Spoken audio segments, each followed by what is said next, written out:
Welcome to another response video. Today we're responding to a podcast called Trigonometry, and they are talking about hookup culture, and that means we are going to be talking about hookup culture. The assumption very often is that you have to sort of run the gauntlet of hookup culture in order to find a partner. And one of the things that I advise in the book, which I'm told is a completely crazy thing to advise, is to hold off on having sex for a few months in the first few months of a relationship, because it's a good way of testing whether he's serious about you. It's a good way of not being clouded by hormones if you're trying to vet a partner. And I hear from women, I'm like, what are you talking about? What kind of man is going to wait 3 months to have sex? A good man.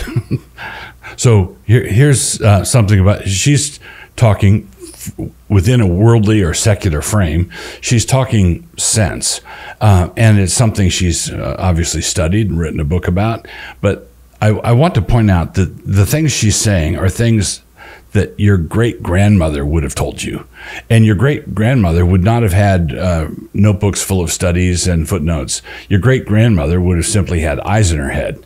Everybody in the world knows that men don't think very much of women who are easy, and they take advantage of women who are easy, and men don't. Double standard, all of that. We don't approve of the double standard, but we have to understand that our culture has a collective wisdom, and it had that wisdom before the sociologists proved it. Before the first Surgeon General's report on cigarettes, the nickname for cigarettes was coffin nails. Tell us something we didn't already know. And that's actually really into you, I'd imagine. But it feels impossible. Yeah. It feels like if you go out there on the dating market and you have that restriction applied, you can't compete. Well, you can't.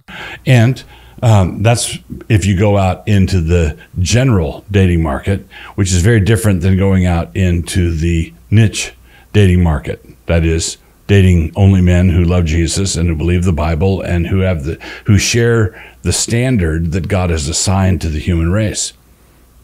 Compete. You're not going to get as many dates, but the point of dating isn't to get a date. That's wonderful. The point of dating is not to get a date. Well, it is for short-term thinkers. Long-term thinkers want to date because they want to get a life. What the studies show, but I would argue that this isn't good for men either, and it doesn't make men happy either, because actually men also feel disgust about hookup culture and sex. It might be like a bit of a status boost and a temporary fleeting moment of joy or whatever, but actually I don't think in the long run that makes men happy either. So we have discovered that great-grandma was correct.